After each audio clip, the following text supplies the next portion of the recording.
So glad it wasn't recording for that.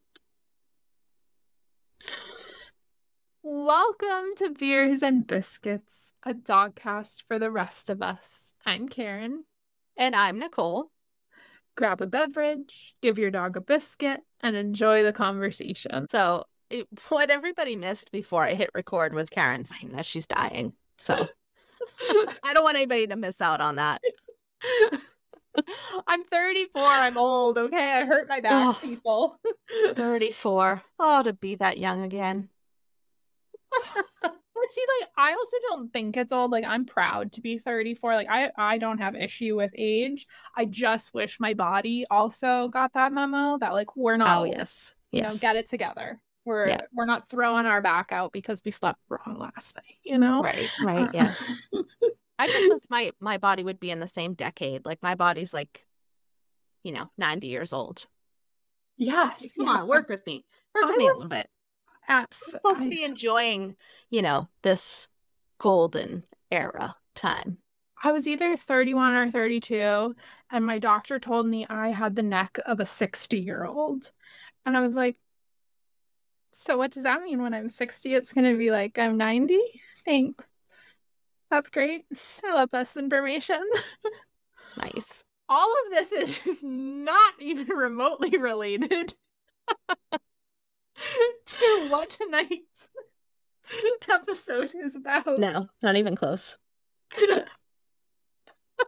One of these days, we're going to get through an intro without laughing, but I also hope we never do. I hope we continue to laugh and have fun forever. Agree. I mean, we could just record like 6 straight minutes of us laughing and throw everybody off. Honestly, though, I feel like it wouldn't throw anybody off. They'd just be like, yeah, that makes sense. Oh, all right. Karen, get it together. Let's get going here. Who do we have on this episode? Holly, I'm so sorry that this is your introduction. But tonight, we have a dear friend and client, Holly, who is being very vulnerable and very upfront about something that I think so many of us talk about, and we may not want to talk about it just because there's some, I don't want to say shame, but I guess that's what it is, shame around it. I do think the tide is changing and people are becoming more willing to talk about it. I don't know if you just heard CJ grumbling in the background because I'm disrupting his nap currently, because he is also old. But she is going to be talking about dog mom anxiety, and it's a good one. Right. Yeah, and I think it's going to be very helpful for a whole smattering of people, right? Yes. So like brand new dog guardians, never owned a dog before. I don't care who you are, how much you've researched, how well you think you're prepared. There is going to be something that comes up that you were not expecting or throws you for a loop. And just the idea of that alone can bring about some anxiety about the whole, bringing this living being thing into your life. And so not only is that, does that bring a level of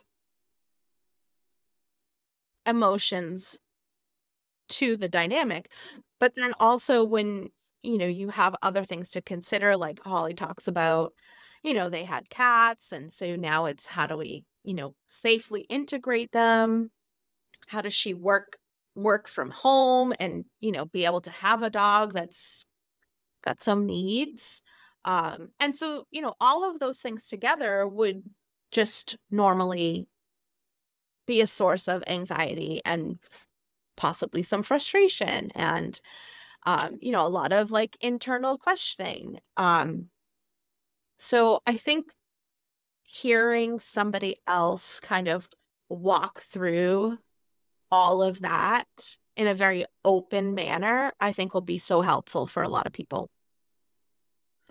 I hope so, because I feel like, there's the term puppy blues when somebody brings home a new puppy. And so sometimes it feels like that makes it okay to have those kind of feelings around a puppy. But when you bring home an older dog, maybe Right. you're not supposed to feel that way because it's quote unquote easier. They already are potty trained or know things, so you don't have to teach them as much. And so that feeds into that idea of you're not supposed to feel this way. And Right. especially with social media. Social media is such a lie that, it's supposed to be sunshine and daisies all the time. And no matter what age of whether it's not. Right. Right. Yeah, and I think too, it kind of ties in a lot of the themes that we've had on both seasons about expectations. Yes. And just like what you just said, like that expectation a lot of times of guardians that adopt an older dog is that they're not going to have any of the issues that come with bringing a brand new puppy in. And that's not always the case. Like, just because you're adopting a 1-year-old dog doesn't mean you're not going to have to potty train it or, teach it how to walk nicely on a leash. Like those things don't just come standard in the older model. Like they just don't. So I think it also ties in is yes, those expectations that are, sometimes forced into our brains can also feed into that level of anxiety that I shouldn't be feeling this way. My dog should be in a better place. We should be in a better place. I should be able to do this. I should be able to do that. XYZ, whatever. And when it doesn't fall into line like that, it just snowballs. The other thing to think about too is I think a lot of times this can go many ways, and we could talk about this forever too. I feel like sometimes people can get into their heads of either, well, I had dogs growing up, so I have an expectation of what it should be like, but now it's all on me, so it's Right. not meeting that expectation. Or they have this, because of social media and what's out there, they kind of maybe, and I don't want to put words in people's mouths, but I feel like this sometimes too, this, because it's their first dog, they view it like everybody else is ahead of the game. They already know what's going on. These people are so used to this, so I should be used to it. And that's not the case. Having a dog when you were a kid, when it wasn't solely your responsibility, or seeing people on social media put out the pretty picture, Right. those things can cloud our experience, but each dog is going to be different no matter what. Absolutely. Yeah. And I think Holly does a really great job here of kind of bearing all, so to speak, and kind of laying that all out on the table and just being so real and open and honest and forthcoming with all of those little facets. So great. It was great to have her on. She was a lot of fun. We had some laughs. She, shared her story beautifully, and I hope everybody will enjoy this episode with Holly.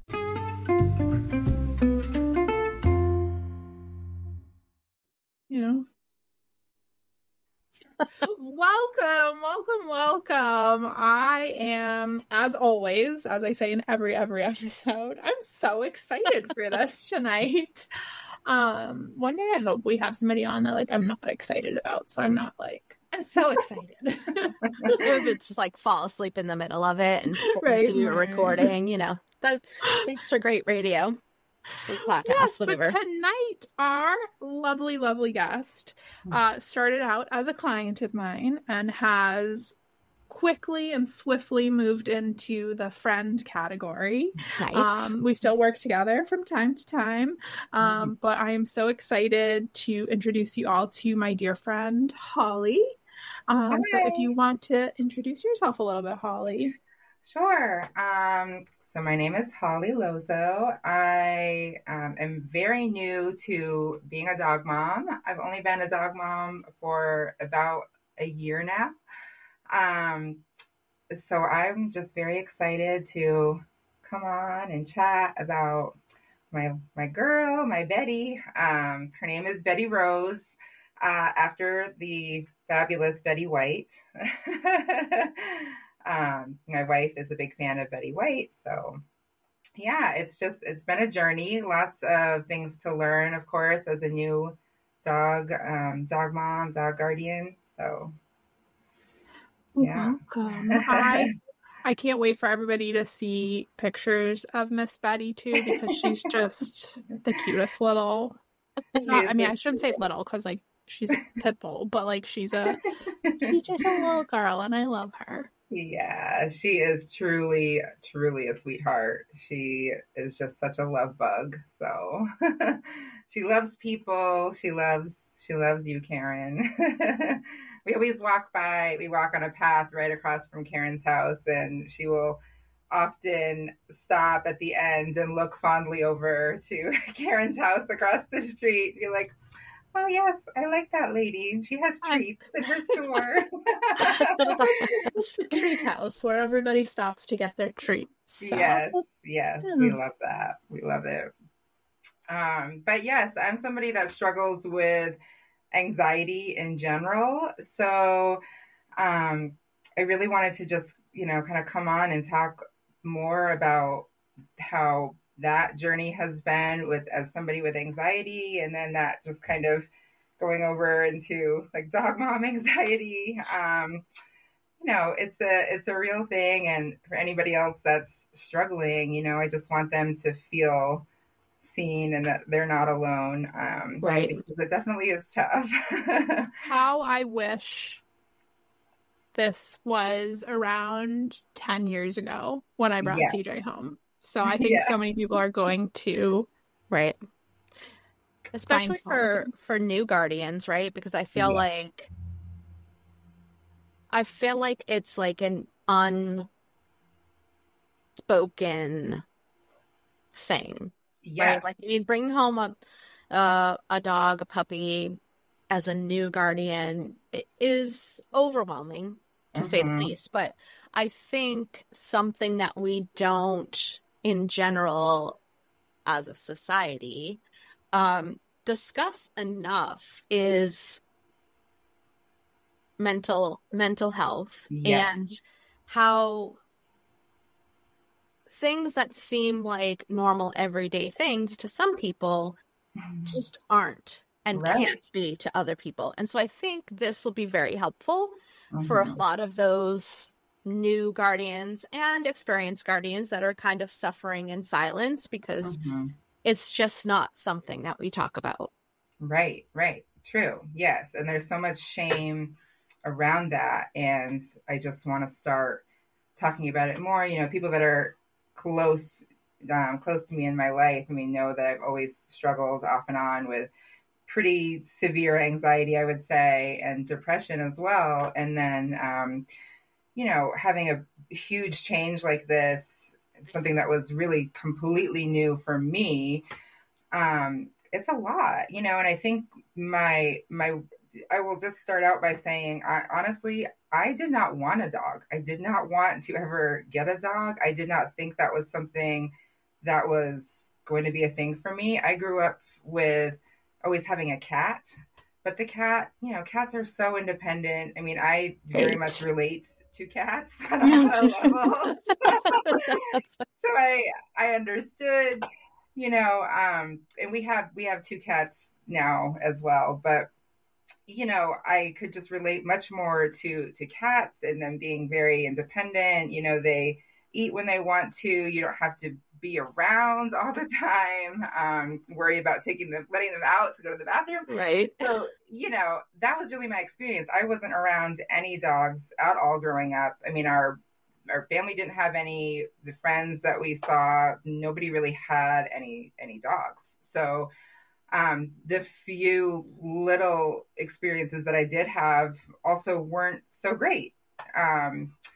Nothing super traumatic, but just being kind of intimidated by dogs. So that was kind of how I would say it before, Betty came into our lives. But my wife, on the other hand, always grew up with dogs, and she had them as an adult herself. But she had small ones. She had Dachshunds. However you say, I'm probably saying it wrong, but little weenie dogs. And so she was very familiar with taking care of a small dog, which also has very different needs than what Betty has. Like Karen mentioned, she's a pit mix. We haven't done the DNA test yet, but we definitely want to see exactly what's going on. But yeah, that's, she's a good medium-sized, strong girl. So, so yeah, very different. I, first and foremost, love both of you so much because I feel like you both like hit it off so much there. And you both can... We're both cat people. It's a good day to leave me alone. That's my cat motto. And I'm so glad I also let you finish your comment on cats, because I was about to say cats are evil, and you were like, I relate to them, and I was like, I'm glad I didn't say that, because you are not. But my point here actually was not about the cats. It was about the fact that this happens every single time with you, Nicole. We just jump right in. Oh my God. Again. All my fault. Well, you were running this. You were running this. To be fair, every time in every episode at the end, you go, it's Karen's bedtime, so we have to go. So this can be your fault. Okay. We jumped right past our icebreaker questions. We did. So I'm going to bring us back, and we're going to get back because you said a lot of really good stuff in there. Okay. So we're not done. But Nicole, take it away on an icebreaker for us. Okay. Holly, I feel like we're good. I feel like we're good already. So I'm going to give you the option. Okay. To have a question I already gave you, or have a question I didn't give you. Oh gosh. I say go for it. Let's go with the one. Well, I mean, either way. I'll let you know. All right. I love it. Okay. Living dangerously. Yes. Okay. Let's take a chance. And I was totally not prepared, so I have a question. I will come up with one. I have one that wasn't sent. Okay, go ahead. Okay, Holly. Yes. If you had a pet parrot, what is the word or phrase you would teach it to say? Oh gosh. Probably not something I could say on the podcast. Oh no. Say it. I have a little bit of a potty mouth sometimes. So I would probably teach it to say like F off or something. You can say it. We're all grown ups. You can say fuck off. We say it all the time. And I mean, I feel like that fits in perfectly with the cat vibe. If somebody comes in your house, you'd want them to scream at it. Fuck off. Right. Fuck off. Yeah. Exactly. Yeah. Mm-hmm. Something definitely snarky like that. Yeah. For sure. All right. So I just thought of a question. Okay. Would you rather spend the rest of your life with your hands on backwards or your feet on backwards? Oh gosh. Like your palms would be in front, or like I'm trying to envision this, sorry. I know, right? Oh wait, her audio cut out. Oh, you muted yourself, Nicole. For the love of, okay. So, I yeah, mean, upside okay, down. would Upside that down. mean So I have to walk backwards if the feet are backwards? Yeah. no, you're going to have You're to just- figure it out how to walk forward with your feet backwards. Okay, well then I'm definitely going with feet because I probably, yeah, like those would be covered up more easily. And yeah, I I feel mean, like I there's think just so people could much. tell that your feet are backwards. I mean, fair. But I feel like, I don't know, I could make it work. My hands, I don't know. I That just would be want you fun. all to know, you had, like, the feet I get the anatomy there, but like if your hands are on backwards, you could just turn them, Like, you know? yeah. Like my hands are technically back, like nobody can see this because we don't use the video, but my hands are backwards right now, but now they're not. Right. You Yeah. know? Well, if you put your hands down to your side, Yeah. your palms are facing your body. Yeah, So but if they like, were not facing your body, it would be weird. Right. I mean, Okay. wouldn't it? I mean, you'd be Yeah, walking I around think like this all day, like this. That's fine. I think I look like, I'm sure I look like an idiot when I walk most of the time anyway, so no big deal. this one really threw me, Nicole. I'm Yeah. Karen's gonna be awake all night tonight trying to figure it out. Neil, come over here. I need to chop off your food. Yeah. Oh, God. oh gosh. Okay. Brilliant. You survived Yeah. the icebreaker. You guys go, I know, you guys throw out some tough ones. We do. And then sometimes, you know, like the last one we recorded, I asked like if the person was a window seat or an aisle seat person. Oh, But that's see, a good at one. the same time, just like the hands and feet idea, and like you can get real deep on these things. You can, Like- you can. Yeah. Wonderful. All right, so let's bring it back to the topic at hand. Yes. Because like we've said, I really think that this is a topic that so many people, and so many more people than we realize, Right. deal Struggle. with. Mm-hmm. I know I have, I'm sure you have, Nicole, and it's not just those moments where you have to unfortunately take your dog to an emergency room anxiety. It is an everyday thing. Mm-hmm. So Yes. if you want, and as much as you're comfortable sharing, how does the dog mom or dog guardian kind of anxiety present for you? Manifest. So, like when we first brought Betty home, my number one concern was the cats, honestly, like worrying about the cats. How is that going to go? You know, I work primarily from home. So I was envisioning like, how am I going to work from home? And, you know, she could be downstairs or wherever doing who knows what to the cats. Like I wanted them to be safe first and foremost. A lot of my friends that I've known as an adult that have dogs have a lot of issues with their dogs eating things that they shouldn't. So that was a huge concern of mine, was that, okay, if I literally am not watching her 24/7, is she going to just put anything in her mouth, get into the trash? You know, so that very initial integration before we really knew her was so scary for me, and among all the other huge unknowns about just not really knowing her, you know, anything about dogs, period, or very little.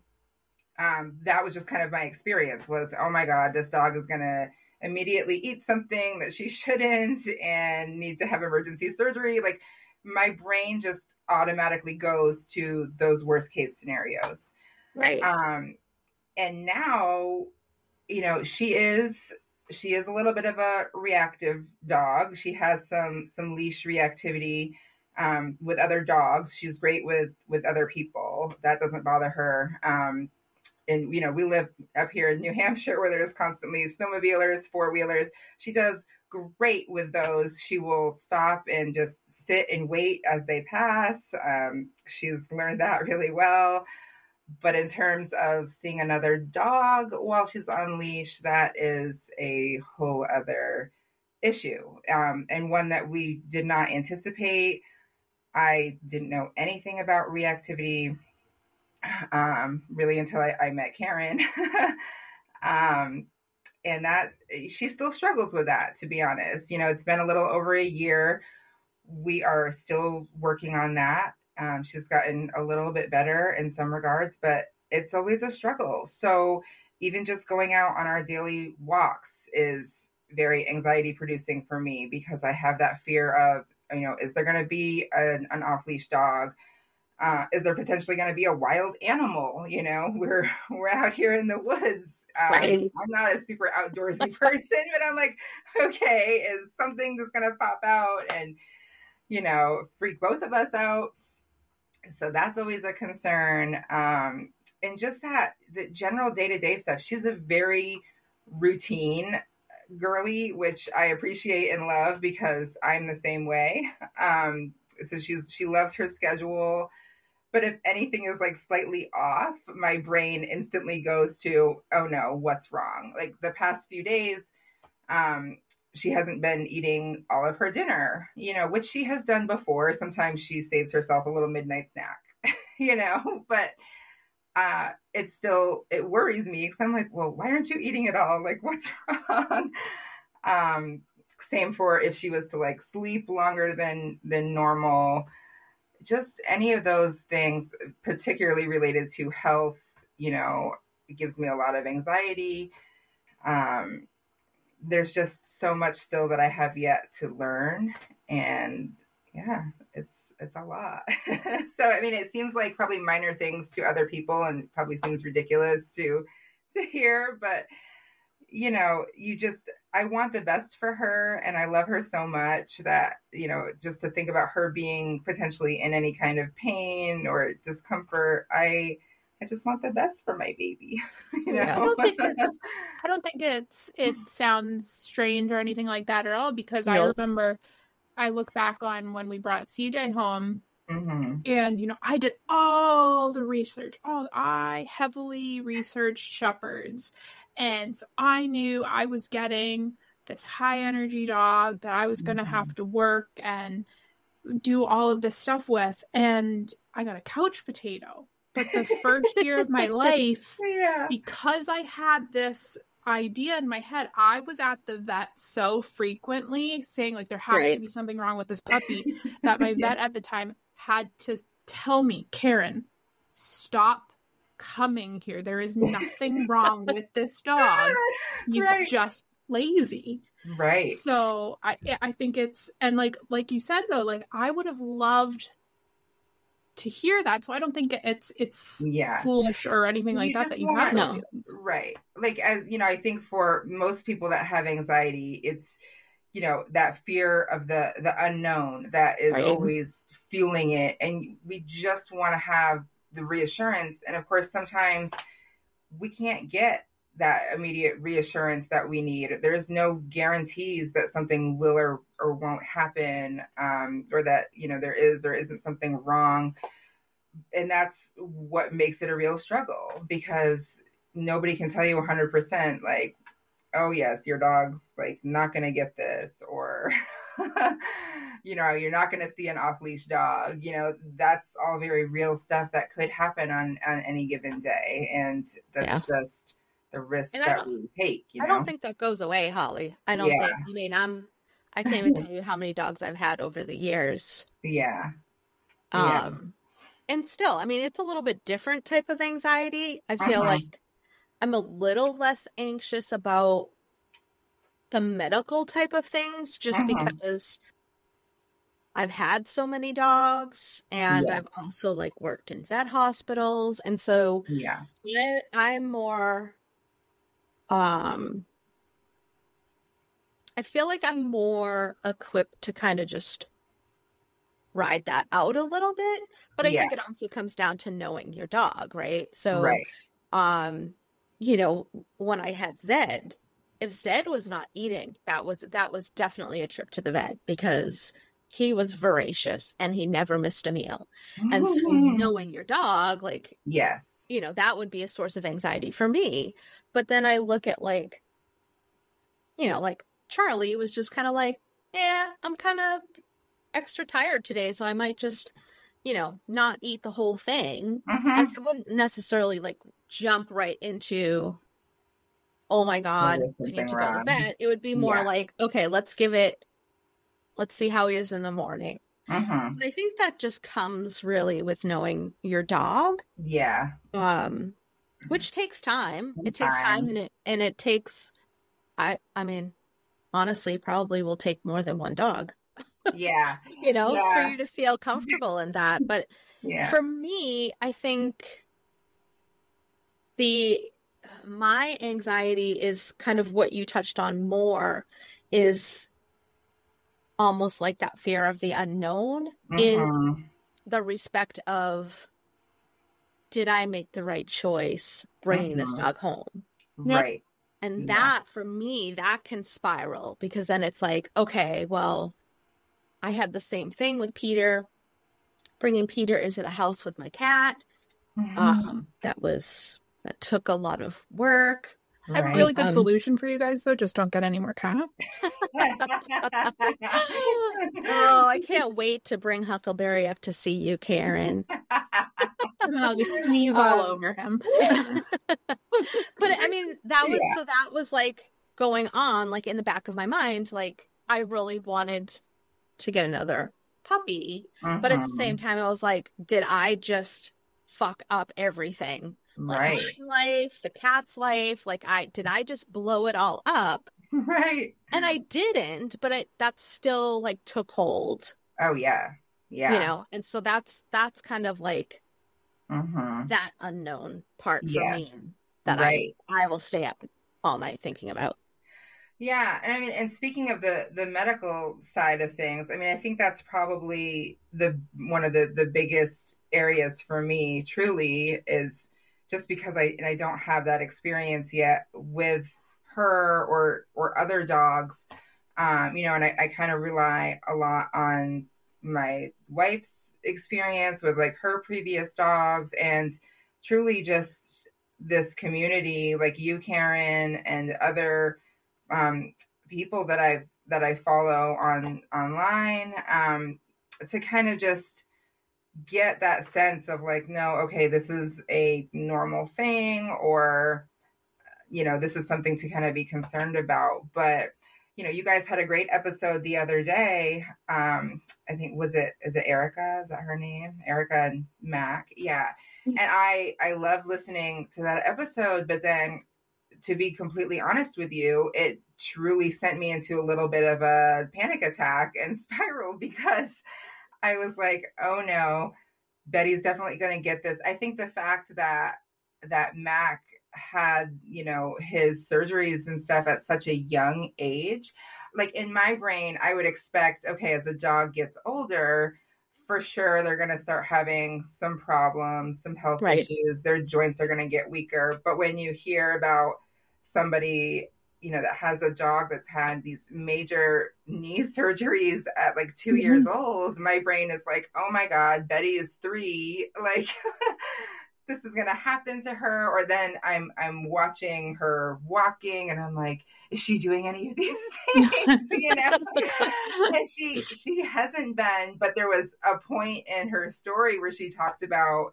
the dog being, I think Mac being like hesitant to get in and out of the car. And I'm like, okay, Betty does that, but we also usually, like, she's always kind of done that. It's not a new behavior. And we do park our cars close together. There has been times, because she's buckled in with the seatbelt, of course, there's been times earlier on where she has tried to jump out of the car with the seatbelt still attached to her harness. So now she knows to wait and, wait for my cue to be like, okay, let's go. And so I think it's probably just more of that. And that, she's obviously, she's fine. Like, she doesn't have any other symptoms, but, it really sent me for a little bit. I was like, oh no, like, this is so overwhelming to think about, because I know it is a big surgery. It's a big deal. And my brain just goes to like, well, how would that work? Where would we even put her? She sleeps on our bed. She gets up on the couch with us. Oh my God. I'm thinking about these things that are not even a problem right now, but it's just the anticipation that this is something that very commonly does happen to dogs and very well could happen, Well, and I have to think too, there's that element of, one, you've only had her for a year, so you don't, you know her well, but like there's still, you're still falling into a routine, you're still figuring all of that out. Right. Okay, yeah. But then there's the idea that you rescued her, so you don't have the whole history there. Yeah. So there's a lot still unknown to be discovered. Mm-hmm. Definitely. And she was about 1.5, they estimate 1.5 to 2 when we got her, but she did kind of have a very traumatic, it's definitely traumatic to me, but kind of a traumatic experience about how she kind of came to be adoptable. There was a lot of legal stuff happening with her previous guardian, and they didn't want to give her up. They didn't want to relinquish her. So Betty was in this kennel for like 9 months, I believe, before she had to get released by the district attorney, I think it was, who was dealing with this previous owner's case. And so she wasn't ever with like a foster family or anything like that. She was just there in this kennel for like 9 months, and it breaks my heart to think about her in there. But her teeth were like silver when we first got her, from like, they think just chewing on the like bars of the, like, it's so heartbreaking to think about, and I don't know if she had any reactivity previously, but in my mind, at least, it makes sense that after that experience, she would have some frustration, because it seems to be a lot of barrier frustration is really her reactivity. And that was something Karen taught me early on, was the whole concept of like barrier frustration. And I was like, okay, well, that makes sense to me, given that the history there, she was probably very frustrated all of the time. And it's amazing how resilient she is, and all dogs are, with some of the traumas and stuff that they have to go through, and they still are just so full of love. And it's really amazing. But we're very, very lucky to have dogs in our lives. It's we lucked out. We did. I mean, definitely, man. I even think about that. Zed was a handful. I was the third adopter, and he was only 7 months old. So, oh wow, crazy border collie mix. But I mean, Charlie's litter was surrendered to the Humane Society. I think they were like 5 weeks old. Oh. You know what I mean? And then I look at like Peter having gone through like such a traumatic event as an early puppy, and to think like, okay, you guys make me cry. To think like that he is so loving and so affectionate to dogs, to people. He is really settled in with Huckleberry. I want to give a shout out to Allie at Up to Snuff, because she allowed me and Peter and Huckleberry to take part in like a trial of her tandem relaxation protocol, and that did wonders. And I send her pictures all the time of him and Huckleberry like snuggling.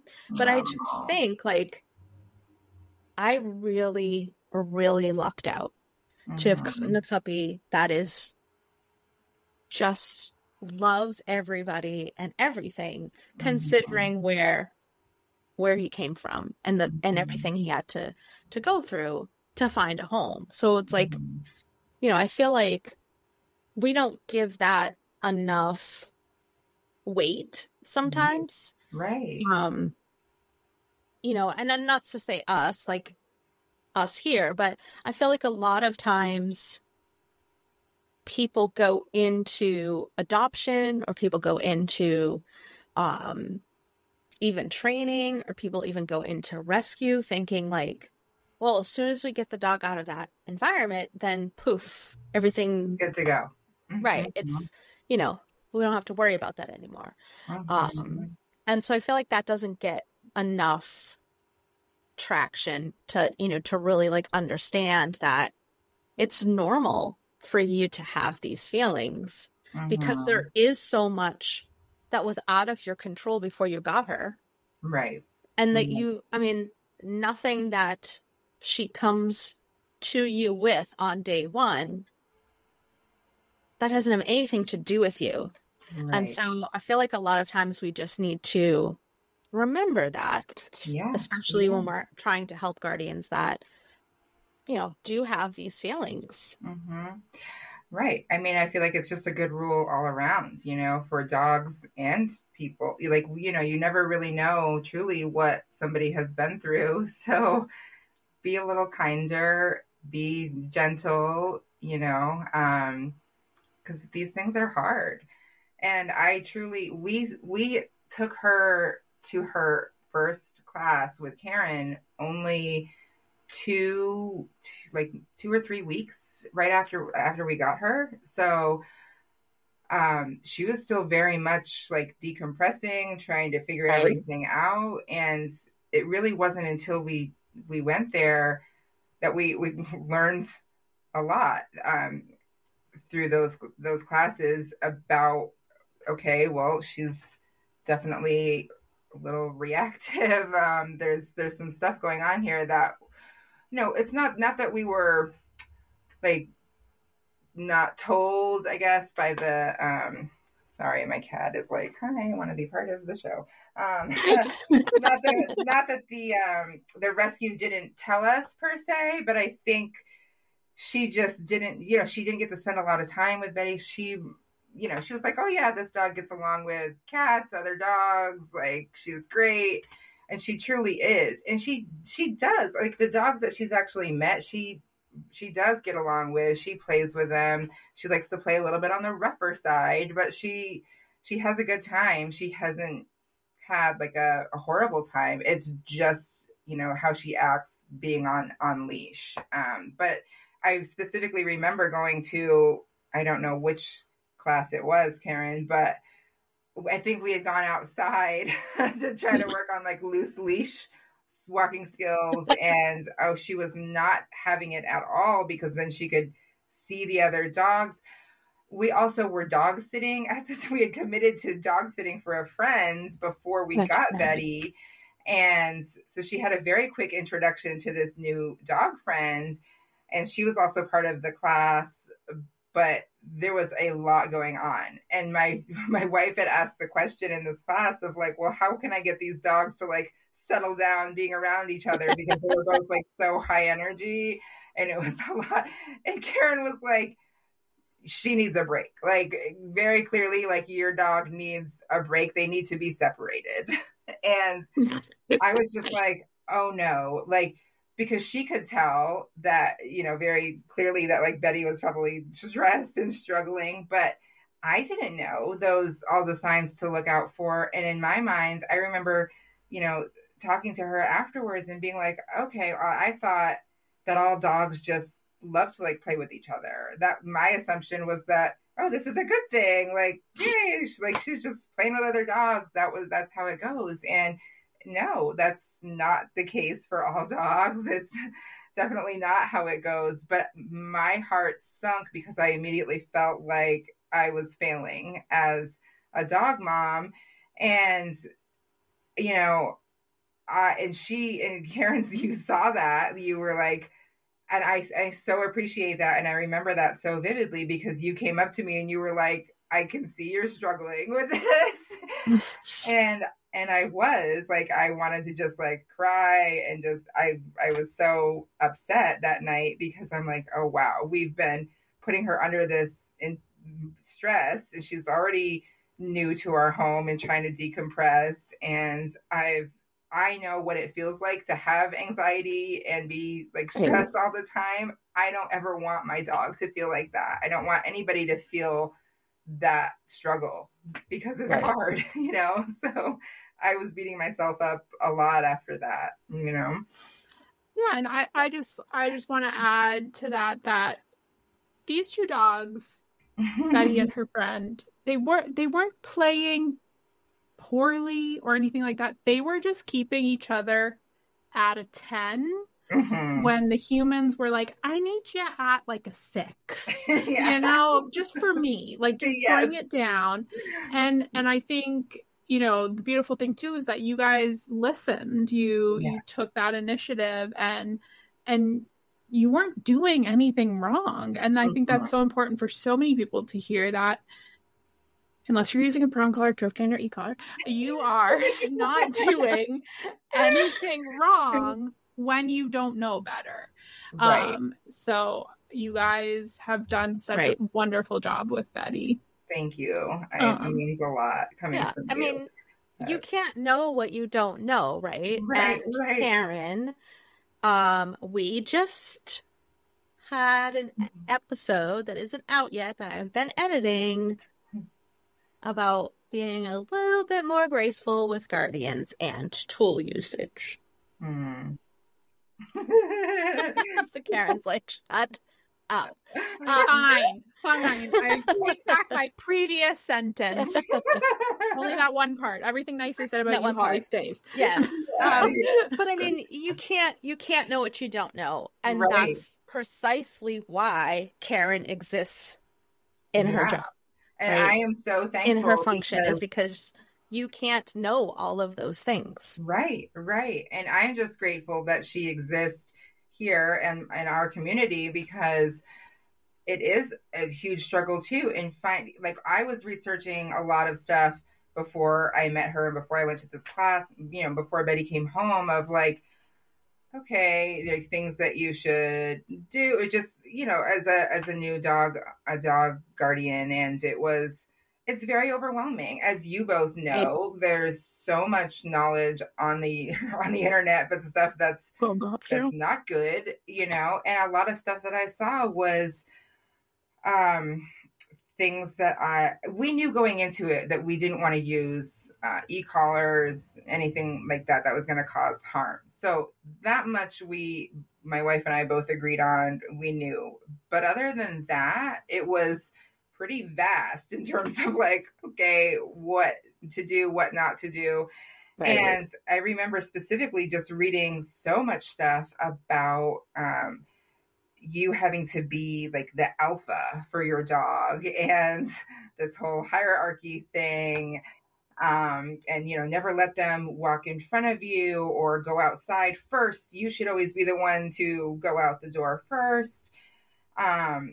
Just all of these things that you read, and you're like, well, how do you sift through all of that and know what's right and what's wrong? Because I definitely had some of those beliefs at first that, oh, okay, like she needs to know that like we're the ones in charge. And that I quickly, you know, learned that was not a thing. That it's absolutely okay to have your dog walking ahead of you. And that's how we go for our walks. You know, she's up there sniffing, checking everything out.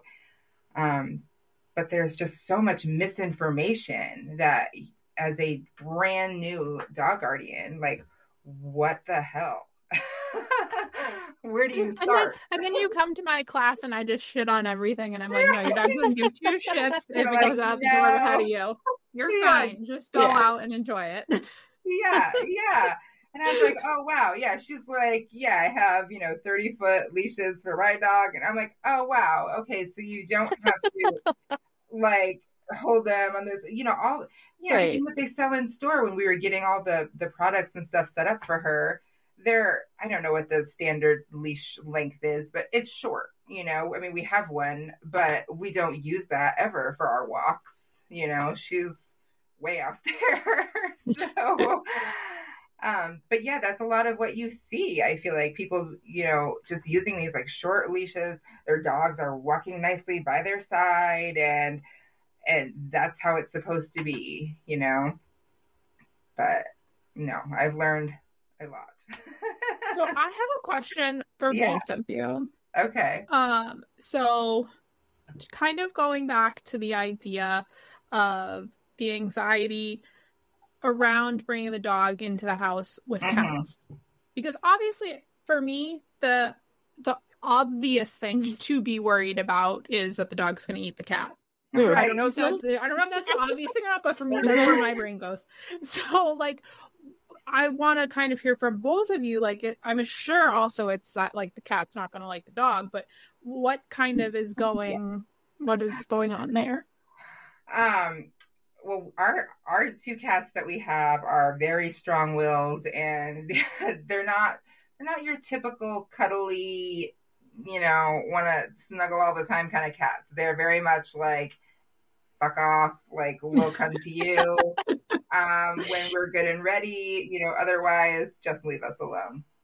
Right. The older one especially, we got the younger cat really for her, thinking like, oh, I think she like is lonely, maybe she needs a friend. She's like, I was perfectly happy being the only one. Yeah. So yeah, I mean, at first we kept them separate. We definitely utilized the gate and kept them, I think, on different floors. Like the cats were upstairs and Betty was downstairs, and that worked really well. When we introduced them, I think we first brought Betty up here into my office where there's the cat tree. The cats were kind of like in their little cat tree, and she was sniffing everything out. But we definitely used that. We had brought down like some of the cat toys and stuff for her to sniff to just check out and know that, hey, they're here in the home, you're not the only one. And that was a big thing for us too. When we were looking at dogs, we were like, we absolutely want to make sure that we get a dog that is okay with cats. And there was one at this shelter or kennel where she was, and we saw them interact, and it was okay.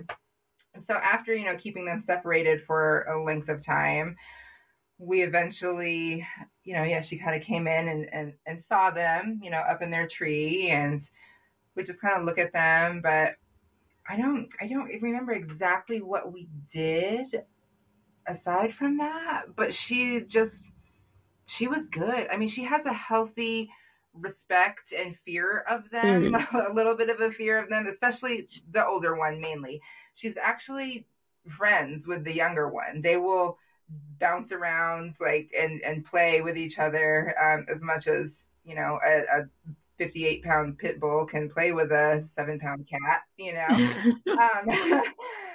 tiny cat. I know, they're pretty small cats, but it's actually hilarious because she will, if the younger one she's a brat, she will run outside all the time, but she will only just go on the steps. She wants to roll on the cement. That's all she wants to do. She doesn't want to go any further. But now we tell Betty, like, go get the cat, and she will run out and she will like stomp on the porch to like get the cat back in. It's really quite amusing. I've seen the video. It's really cute. Yes, it's really funny. But they sleep together. They all sleep in our bed. We have a king size bed, so they all pretty much sleep in our bed. Still not big enough. It's still never enough room. I know. It truly isn't. Yeah. It truly is not. But they get along. They are so content, and it's great. So I feel no anxiety about that piece anymore. I'm so happy that she tolerates them. But I remember being part of a group. I was on this like Facebook group for cats, just cats doing silly cat things, and I had asked them for advice initially about, hey, I'm bringing a dog home, does anybody have any like tips or tricks? And I got so much hate over that because they were like, I think I probably posted a picture of Betty too, and the amount of hate that I got over the fact that I was bringing a pit bull home. They were like, she's gonna eat your cats, and just all the stuff that people say about pit bulls, Right. I had to leave that situation. I was just like, oh, okay, this is not helping me. Yeah. But she loves them. She was fine now. So Nicole, what was kind of your? So, I mean, it was a little bit different. So for Zed and Charlie, they had both grown up around barn cats, which, if anybody knows barn cats, they're just like another level of I don't give a fuck. Like another level. Yes. And so they were like Holly said, had a very healthy respect of those cats' boundaries, but that was it. That was their only interaction. Like, those cats at a distance on the farm. And then I had to move back here, and all of a sudden we had to be integrated into a house with a cat. That was fun. But they were great. I was more worried about that than I needed to be, because they both were great. I think 2 days I had them on leash in the house to just get used to the indoor cat running around. And they were fine. They were fine. No issues whatsoever. They did so well that when I moved in and I bought this house and I moved into this house, I was like, oh, I'm going to get a cat, because they did so great. And I had been missing a cat. So I went and I adopted Evie, who was like you're saying, a very tiny, tiny little, loving little, snuggly cat. And she loved them and they loved her. And again, I didn't really have to do much. I was just lucky. Yeah. And then Karen I brought Jamie's dog into the house. Oh. Atlas. I hope Jamie's listening. And Atlas was like, I don't know if he really wanted to eat her, but it sounded like it. Sounded like it. Yeah. But she was such a good cat that I could keep her sequestered in her cat room. I have an entire room that's just for the cats, or the cat. And that was like her little safe space. And when he came and I, was staying at the house, I could put her in there and she was fine. She was like, I got everything I need in here. Come in and hang out with me every now and then, and we're good to go. Huckleberry is not that cat. Huckleberry is 16 pounds of this is my house. And you're lucky that I let you live here. Yes. So I was really struggling with that, right? Zed had passed and I had Charlie, and I was really kind of feeling this push and pull about getting another dog. I had fostered a dog that wanted to kill him. And there was no amount of anything, because I could not keep him sequestered in that room. He was not having it. He was very miserable. And just having him in the house, the dog was miserable. Even she didn't see him, and I kept really good management strategies, but it was like she knew that Huckleberry was there and she was just on it, on point, 24/7, and that's not healthy for her either. No. So I was really worried. And really anxious about bringing another dog in, because Charlie and Huck, we had a good flow. Everybody loved each other. And so it was hard. I looked at, I looked at adopting quite a few dogs, and I think I'm at the point now where, if somebody says this dog is good with, like, I gotta see it. Right. I see it. You know what I mean? Like, I can't just assume that the local shelter, or municipal shelter, is like, oh yeah, this dog is good with cats because they lived with the cat. Well, I don't know what that environment was like. Was he chasing the cat 24/7? Just because he lived with the cat doesn't mean that, And so it was really hard because I felt like I couldn't trust that.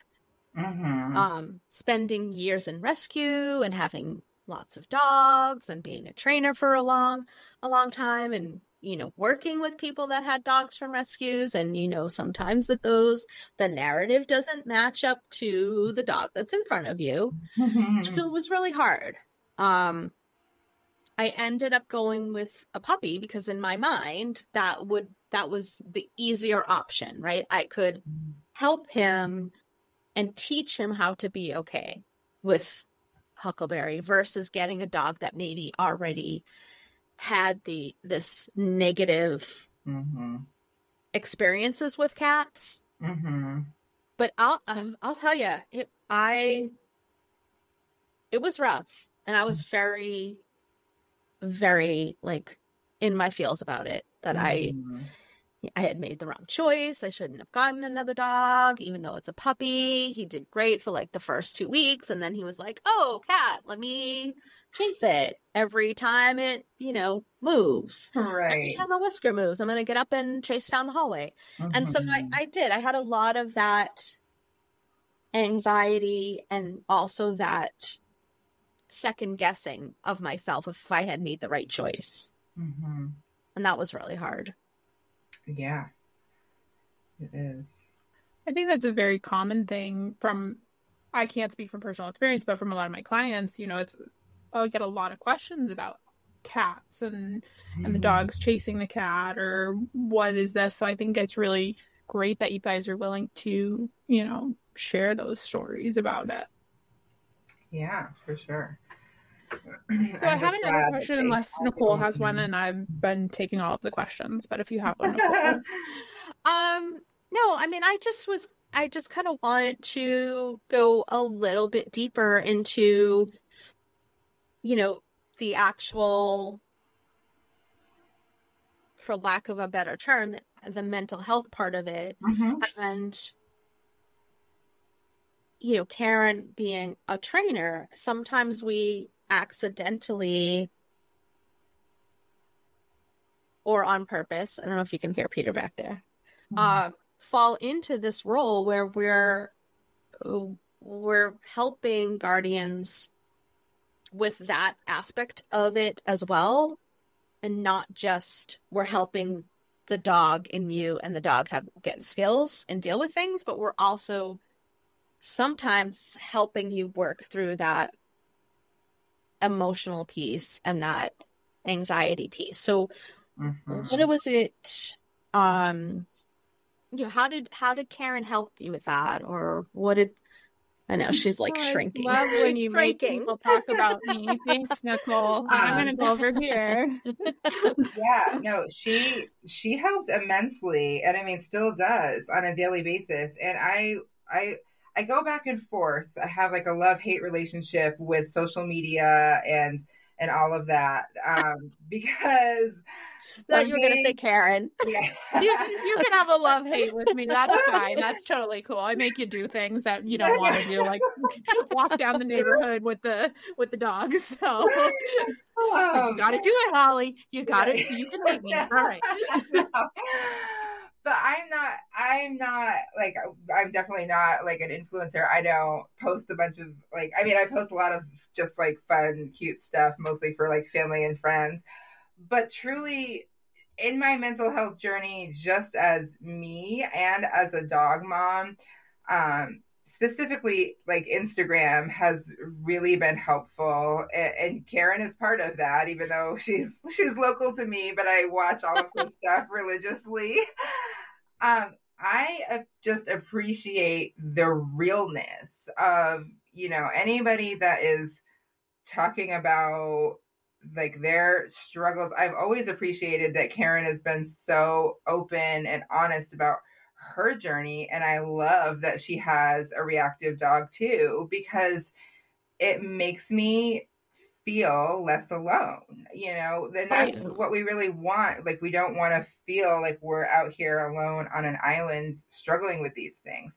So I love that, okay, here's this professional who struggles with this herself. And same for some of these other accounts that I've found and that I follow, with, people that also struggle with like anxiety, dog mom anxiety, or reactivity. That's just been hugely beneficial. And I've learned so many things, but just feel seen, and that's really what we want, is like the validation too, and just feeling heard and seen, and that we're not alone in dealing with these things. And if you're having a hard day, it's okay. I'm not the only one that's struggling. So that I love. I really appreciate that so much. Good job, Karen. Yeah. Now everybody go take your meds. Yes. Yeah. But no, truly though, I mean, going back to that initial, class that I took, where you noticed that right away, I was like, I don't feel like a lot of people would have done that. I love that it was a small class. Number one, there wasn't a ton of us in there, but it was like you could see right away, like, oh, like she is not doing well. Like she was having a hard time. And I really love that, because to be honest, oh, there's a puppy. It's hard. My wife is very supportive and stuff as well, and I love her for that, but it's different. She's a very, very positive person all the time. And, sometimes that can be difficult, because I'm like, I just need my feelings validated, like that what I'm feeling is okay, and that not just to be told like, it'll be fine, like this will pass, or I love Peter's commitment right now to being in the show. He's like jumping on Nicole. Really needs and to Nicole's fighting for her life, and Holly's having this beautiful moment. I know. Thank God for being able to mute my mic. I love it. No, I had to actually kick them all out of the house, because my dog would be like so up in my face right now too. Like, hey, I hear Karen. But I think, Holly, too, the reason like we connect so well is that our significant others are pretty similar in that, like, they're both in EMT. She's an EMT. Yeah, I didn't know if you cared if there was known that she's a first responder as well. And so like they have to be pretty even keel all the time. Right. And I do appreciate that, because, if very much still to this day, not that that's going to help you feel any better, but if CJ breathes wrong, I'm like, Neil, we got to go. We got to go to the ER. We got to go. Something's up. And he's like, he just ran around the backyard, Karen. He needs to catch his breath. It's fine. And so while I appreciate having that in those moments, I understand your point. Like sometimes I just want not to get on the same level with me, because then I'll probably burn the house down out of fear. It's like, I just want him to be like, yeah, you know what? I hear you. I see you. Let's figure out how to work through this. And he does. He's gotten much better, but he is still a man. Love him very much. Love you, Neil. But he still wants to solve the problem, and he wants to, you're fine, he's fine, everybody's fine. I'm like, we're not fine. If you say fine one more time, I'm gonna push you down the stairs. it's like sometimes you just want somebody to say, okay, I can understand why you're feeling that way, or okay, I'm not concerned about this, but I can see like why you would be, or where that would come from, and that is very helpful. And so, normalizing it, normalizing it, how you feel, is valid. Yeah. Whether or not I feel the same way is irrelevant. Yeah, right. You know what I mean? Exactly. It's normalizing how you are feeling. Mm-hmm. Exactly. And I think too, sometimes, like, not that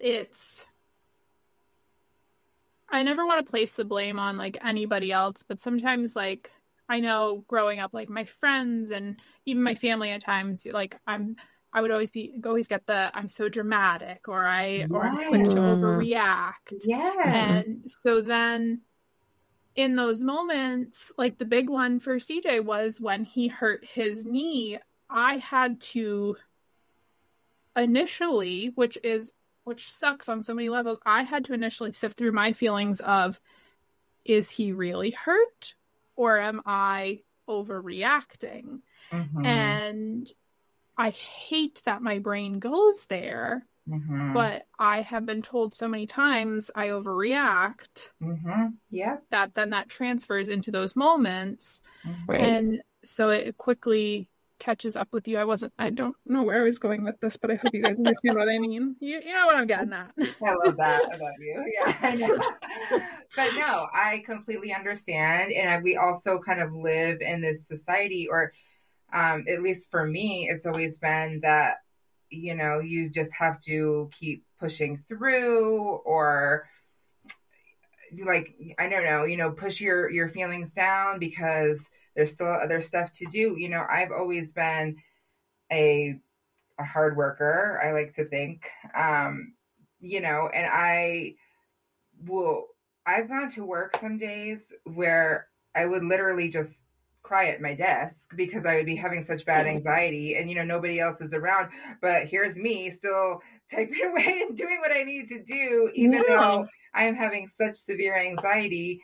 I'm like, nope, but I gotta keep doing this. I've just gotta push through because I don't want to take a day off for this, or I don't know, and I still struggle with that. There's times where I might feel like I need some time off, but I struggle with giving myself that grace and that time. I'm like, no, I gotta do this, gotta work, I still gotta, or I gotta clean, I have to keep up the house. And it can be really hard to just feel that way. And like, you just have to keep plugging along. Kind of connect to something from another episode.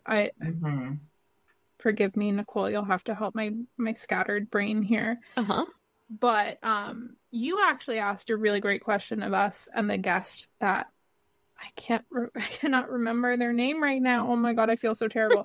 But you asked us, like, we were explaining how like we feel like we need time off from our dogs, and you couldn't get behind that. That was my sister.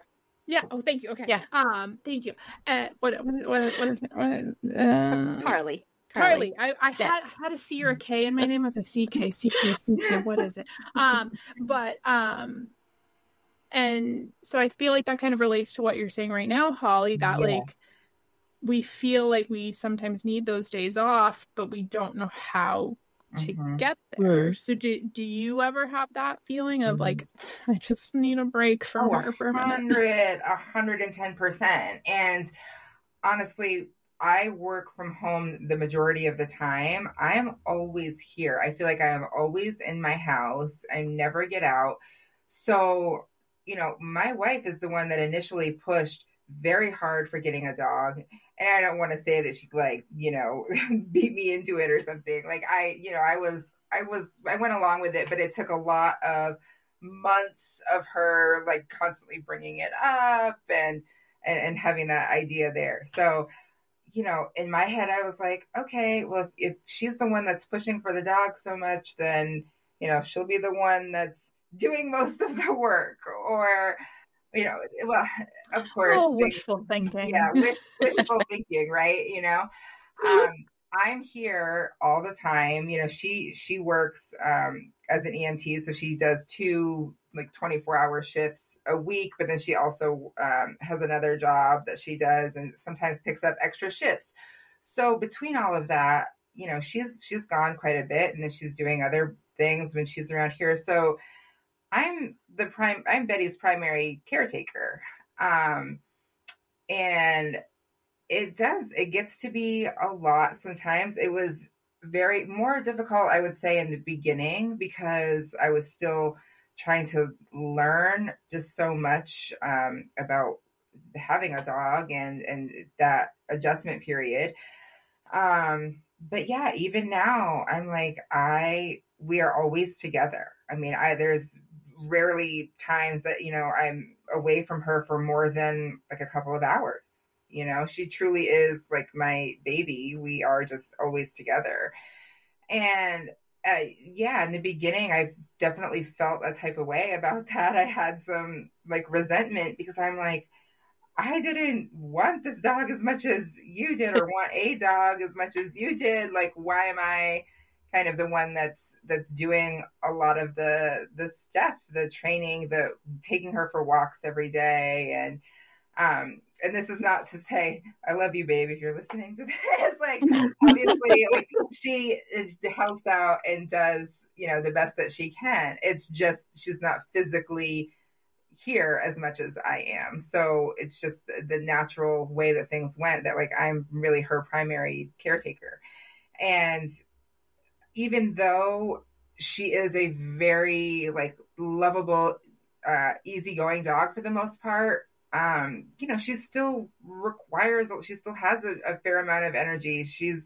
It's just still a lot of work. And there's just some days where I might want to just stay in bed all day or watch mindless crap on TV, and I don't want to get up to like I don't want to go out in like the negative 30 degrees to go take her for a walk or whatever it is. It's just a lot, you know?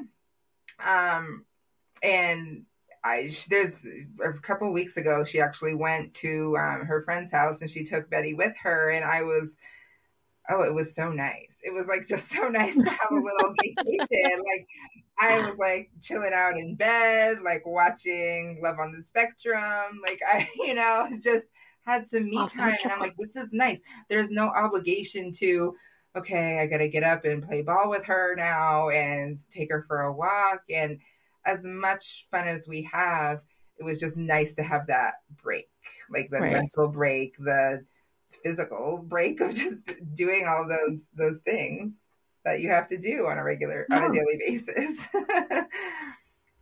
Yeah, and I think like what we talked about in the episode with Carly is that I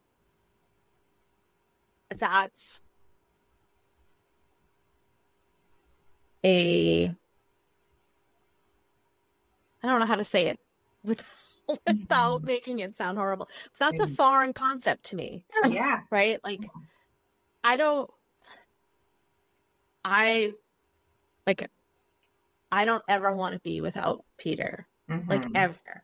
Yeah. You know what I mean? Even when I'm like literally pushing him off of me, I'm still like, oh, but at the same time, I really just want you up here with me. Yeah. Don't know, pushing you off me. And so that's kind of hard for me sometimes to understand that from the point of with the dog. Like, I would get that. I would understand that if you were like, I need some time away from my wife. Got it. Oh, I got it. Too. 100%. Like, I got it. 100%. But, yeah. But I think that's hard sometimes for people to understand that. Oh no, and I definitely understand what you're saying, because if she was with anybody else but her, I would be feeling the same way. And I have felt the same way. We went on vacation in August, and that was extremely hard for me because we both were gone. we left her in the care of people that loved her. She was kind of bouncing back and forth between a couple different houses and stuff while we were gone. But she was well loved and well cared for. But in my head, I'm like, nobody can take care of her as well as I can, and I have the separation anxiety from her, so I completely understand. And I still missed her horribly, that weekend that my wife took her. As nice as it was to have a little bit of a break, I was still like, okay, but how's my baby? And we needed to FaceTime, and I mean, I think it's good that you realize that, though. Yeah. You know what I mean? Yeah. That you're able to say that. And I think also kind of what you hinted to before was that it does sometimes put us in a double bind, right? Where I have to be able to express my emotions to know and to feel that this is okay, that I need a break. Mm-hmm. But at the same time, I'm also in this role of mostly primary caregiver. Mm-hmm. And so then am I not fulfilling my duty if I'm not with her, which is also a source of anxiety. So it's yes, yeah, walking that very fine tightrope with nothing underneath it.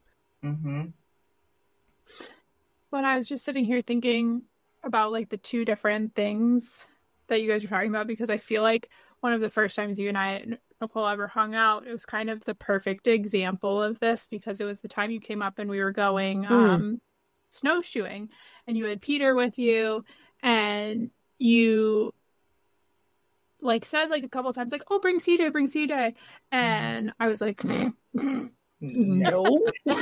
First and foremost, he doesn't like other dogs, and second of all, I need a break. So I feel like sometimes too, we can also get it, and I did not get it from you. I'm just using this as an example to get me where I'm trying to go. I feel like we can also get it from our dog friends that, oh, bring your dog, and right. Yeah, there are times now I feel better about bringing CJ around Peter because he's had a bit more exposure since then, but so it kind of comes at us from all sides, but it mostly comes from us in our brain, because I remember going, well, is she gonna we connected on dogs, is she gonna not like me because I didn't bring my dog on this outing? And I was meanwhile, she just drove 2 hours to hang out with me, so obviously I think she likes me. More than that. Yeah, 3 hours. But so it's this idea that it mostly comes from within us, and it's exhausting all the time. It is, yeah. There's so much shame involved with that too, because it's do I look like a crap person because I need the occasional break from my dog or from my wife, some people don't do that, and but for me, being such an independent person, I need that, I need to have that space. And she's extremely extroverted, and I am definitely more introverted, and so the ways that we recharge our batteries are completely different.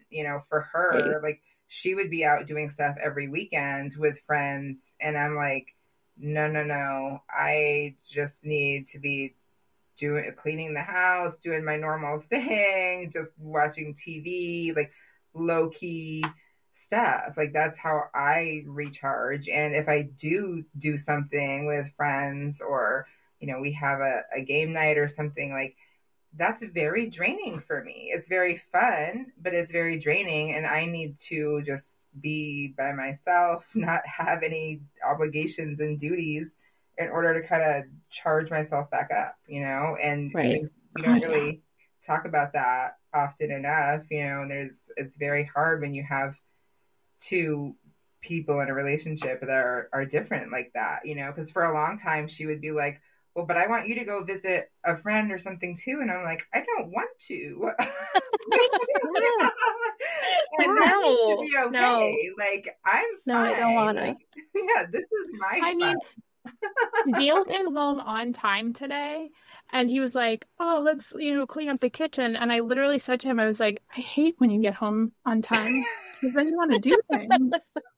And then he was like, one of his friends invited him to like a St. Patrick's Day party this Saturday. We don't have the plans yet or anything like that. And he was like, but we had originally talked about going out on Sunday. And he was like, well, where do you want to go on Sunday? I was like, well, that depends on if we're going to this party or not, because I ain't doing both.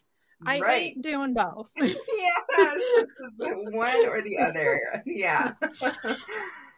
So I do have 2 more questions if everybody still has a little bit of time. Yeah. Okay. So my next one is kind of a broader idea of it. And so, okay, I'll just say it. Now I don't know how to say it. Spit it out. Pitbull, that's what I'm going for. Yes. So is there a level of, so like, I know I have a German Shepherd, there's a level of anxiety because I have a quote unquote aggressive breed. Is there a level of her being a pity mix that contributes to what you experience? Yes, 1,000%. Yes. Because when she does, if we do come across a dog, and they're on leash, just trying to walk past. I mean, the shame that I feel, like, it can be so embarrassing because she is going crazy, lunging, barking, acting a fool, like just trying to get past, and people will give dirty looks or, I mean, I haven't gotten a ton of, real hate like directed towards us, but you can tell a lot of times in people's body language and how they act. They'll cross the street or just kind of give you those looks like I don't know how to control this dog, or I shouldn't have this type of dog, clearly, because look at how she acts.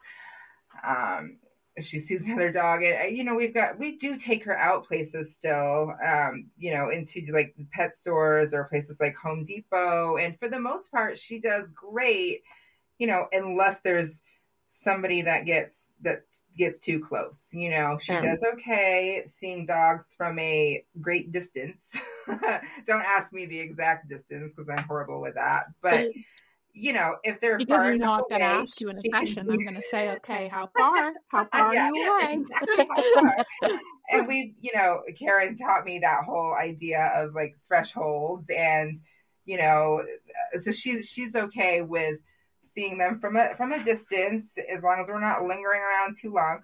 And then now I've forgotten where I was going, but that's of course that happens.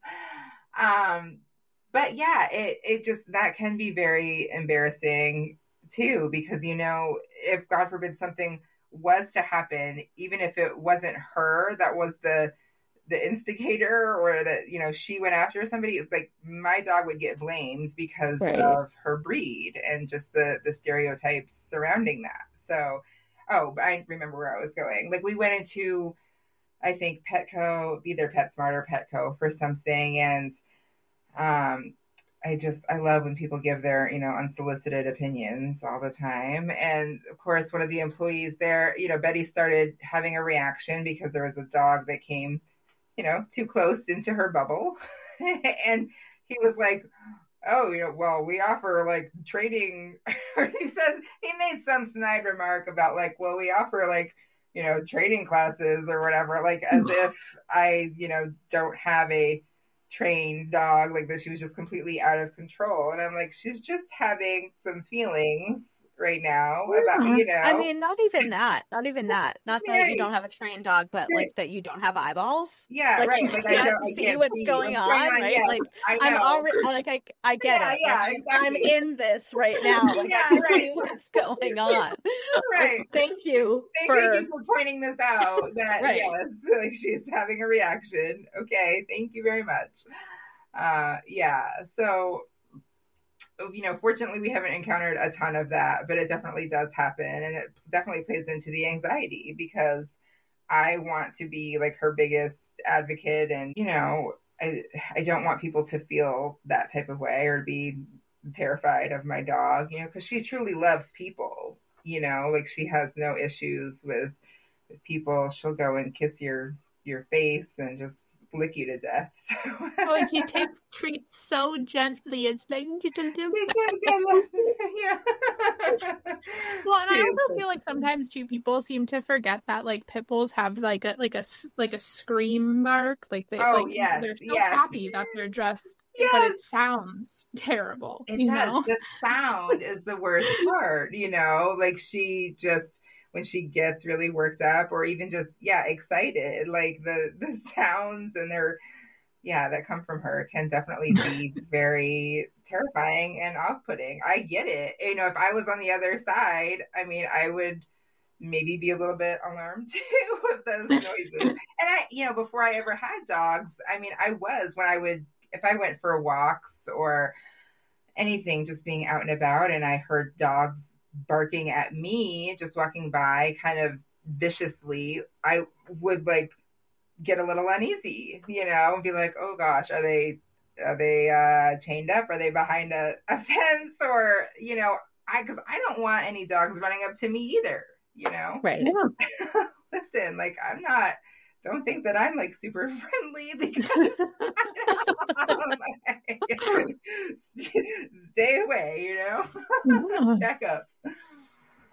Yeah. So I have one more unless Nicole, you have one. No, I was just going to say that, like it does add another level of anxiety to the situation, having to also then be constantly aware that if you had a multi-poo that was acting that way, people would be like, oh, it's so does she just doesn't like, does she not like other dogs? Yeah. Oh, right. I mean, not that that's any better. It's not any better for the dog, right? Right. And it might feel a little better for you because people aren't like then judging you on top of judging you. But it does bring that extra level of self-awareness, right? And then we can become so hyper vigilant about things. And so it's then this just anxious cycle, right? That just keeps going and going and going. And, you just put a little coat on her that says, I'm a lab. You know what I mean? I'm a lab mix. I'm going to do that. Yeah. Oh, hi, Peter. You saying hi to everybody? Right. So my last question for you, I wrote before this, so I would just like to preface this by I'm not fishing for compliments, and please do not answer with me. I am not allowed to be a part of your answer. Okay. But what have you kind of helped, or what have you found that has kind of helped you the most in kind of dealing with some of that anxiety that you experience? I mean, I touched on this a little bit before, but I think honestly, just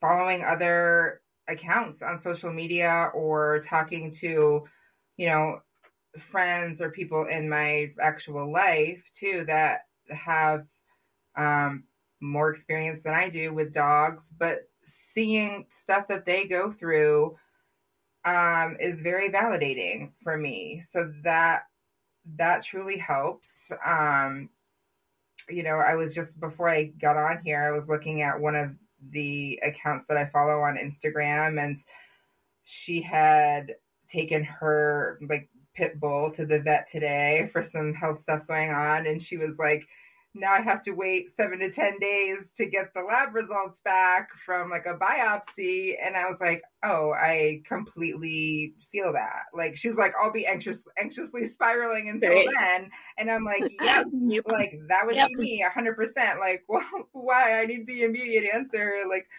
how am I supposed to wait to find out? And so that stuff just truly helps me. And I do have to be careful with it as well, because there's some people that are like experts. I know Karen does a lot with like, the thyroid stuff, and she's a big advocate for that and getting like the thyroid tested. But it's like, I don't want to know too much information in a way, because that will send me into a spiral.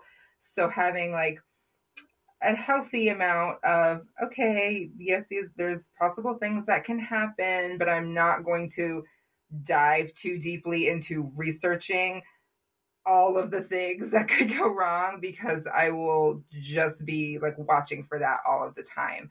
So I kind of, I've learned to kind of take a step back when I need to and be like, all right, it's helpful to know what stuff is maybe going on with these other people that I follow and their dogs, and I'm sympathetic and empathetic to their journeys, but I also have to be careful not to like go too far in depth if there's like something severe happening health wise or what have you. But for the most part, it just it does give me that reassurance to know that, okay, or their dog went through whatever it is and is okay.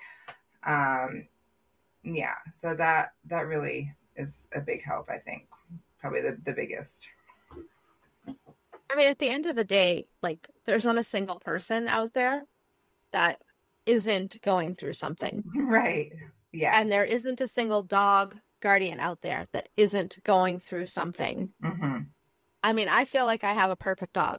Peter is perfect to me. Yeah. But I had to call Karen and be like, I need some guidance here, because yeah, we're struggling with the wanting to exuberantly say hi to everybody. Mm-hmm.